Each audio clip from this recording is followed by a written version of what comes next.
नमस्कार दोस्तों, एक बार फिर से स्वागत करता हूं मैं आपके YouTube चैनल आई स्पीक में, जहां पर आपसे बातें होती हैं, आपकी ही बातें होती हैं और आपके लिए बातें होती हैं।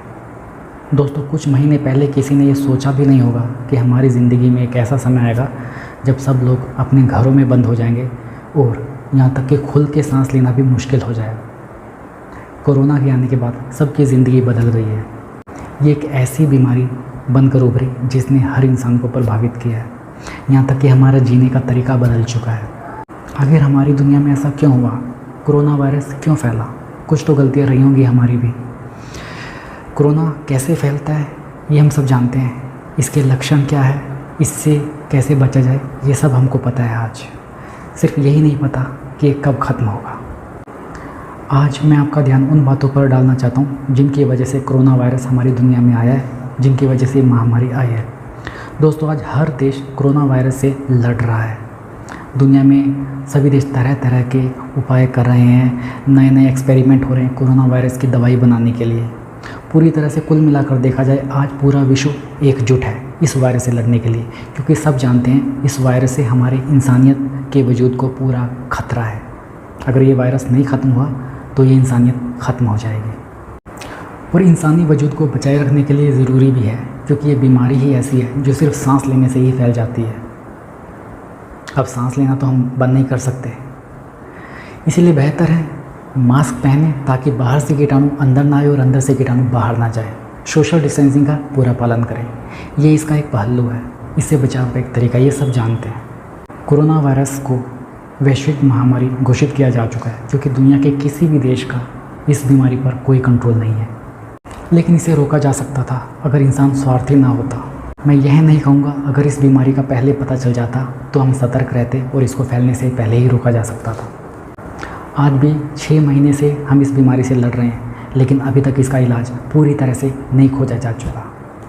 तो ये कहना गलत होगा। मैं बात करूँगा उस त्रासदी के बारे में जो हमारे समाज की अब तक की सबसे बड़ी त्रासदी थी, जो पिछले साल घटित हुई थी। मैं बात करूँगा उन अरबों जानवरों की, पशु पक्षियों की जो पिछले साल मारे गए। मैं बात करूँगा उस लाखों हेक्टेयर ज़मीन की जो पिछले साल बंजर हो गई। जी हाँ, मैं बात कर रहा हूँ ऑस्ट्रेलिया के घने जंगलों में लगी भीषण आग का, जो पिछले साल यानी 2019 में लगी थी। और इसके बारे में हम न्यूज़ चैनल्स पे देखते भी थे। BBC न्यूज़ के मुताबिक इस आग में 3 बिलियन पशु पक्षी मारे गए। 3 बिलियन यानी कि 300 करोड़। हम इंसानों की जनसंख्या 800 करोड़ है, ये उसका लगभग 40% है और ये बहुत बड़ा अनुपात है। सब पशु पक्षी जलकर मर गए और जो बचे वो भूख से मर गए। जो हुआ वो हमारी विकसित दुनिया में ऐसा पहले कभी नहीं हुआ। इतना ही नहीं, एक अनुमान के अनुसार 11 मिलियन हेक्टेयर ज़मीन नष्ट हो गई, जो कि इंग्लैंड के क्षेत्रफल के बराबर है। ये वाकई बहुत बड़ी त्रासदी थी। मैंने आज की दुनिया को विकसित कहा क्योंकि आज हम हर तरह की टेक्नोलॉजी में निपुण हैं। हर रोज़ हज़ारों एक्सपेरिमेंट होते हैं और हर रोज़ विज्ञान नई नई बुलंदियों को हासिल करता है। अगर इन सब के होते हुए भी इतनी बड़ी त्रासदी हो जाए, कहीं ना कहीं हमारी कमी है। इस भयानक त्रासदी को रोका जा सकता था अगर सभी देश एकजुट होकर एक देश की मदद के लिए आगे आते, उन पशु पक्षियों की मदद के लिए आते, उस प्रकृति के पर्यावरण की ज़मीन के लिए आगे आते।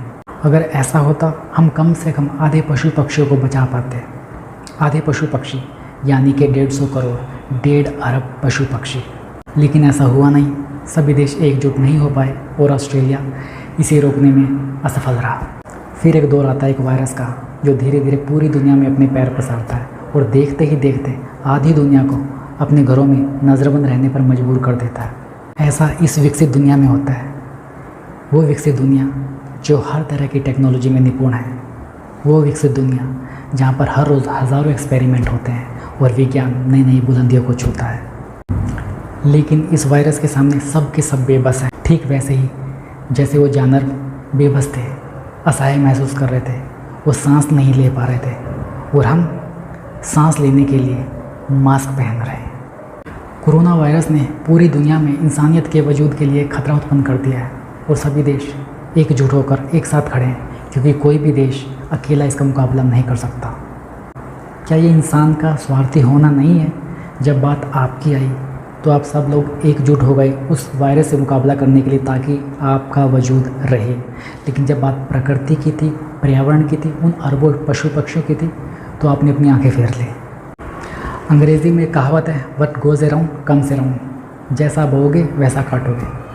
हमारे कर्म ही डिसाइड करेंगे कि हमें क्या मिलेगा, और इस साल जो हो रहा है वो पिछले साल का नतीजा है। और ध्यान दिया जाए तो ये हमारे लिए सबक है, सबको साथ लेके चलने का। ईश्वर ने सबको समानता का दर्जा दिया है, चाहे वो प्रकृति हो, पर्यावरण हो, पशु पक्षी हो या इंसान हो। तो आप मानोगे जो हुआ वो गलत हुआ और हमारी लापरवाही से हुआ, और उसका परिणाम हम भुगत रहे हैं। इसका कोई हल तो नहीं निकल सकता, लेकिन एक चीज़ हो सकती है कि हम आगे से सतर्क रहें अपने पर्यावरण के लिए, पशु पक्षियों के लिए, जो हमारे लिए रिस्पॉन्सिबिलिटी है। याद रखिए, यह धरती इंसानों की है। भगवान ने इंसानों को वो शक्ति दी है जिससे वो अपने आसपास के पर्यावरण का, पशु पक्षियों का, सबका ध्यान रख सकता है। अगर इंसान उनका ध्यान रखने के बजाय उनका शोषण करेगा या उनको जब ज़रूरत होगी उनसे नज़रें फेर लेगा, तो इसके नतीजे हमारे सामने हैं। हमें संभलना होगा और सुधरना होगा। आने वाली जनरेशन्स को ये संदेश देना होगा ताकि ये विकास पीढ़ी दर पीढ़ी आगे बढ़ता रहे, और पर्यावरण के साथ तालमेल बनाकर हम अपनी इस धरती को और सुंदर बना दें। आज के लिए बस इतना ही। अगर आपको यह जानकारी पसंद आई तो इसे शेयर कीजिए उन लोगों से जो प्रकृति के विकास में, पर्यावरण के विकास में अपना योगदान देना चाहते हैं। मेरे आने वाले वीडियोज़ के लिए चैनल सब्सक्राइब कीजिए। आपसे फिर मुलाकात होगी, तब तक के लिए स्वस्थ रहें, मस्त रहें और व्यस्त रहें। जय हिंद।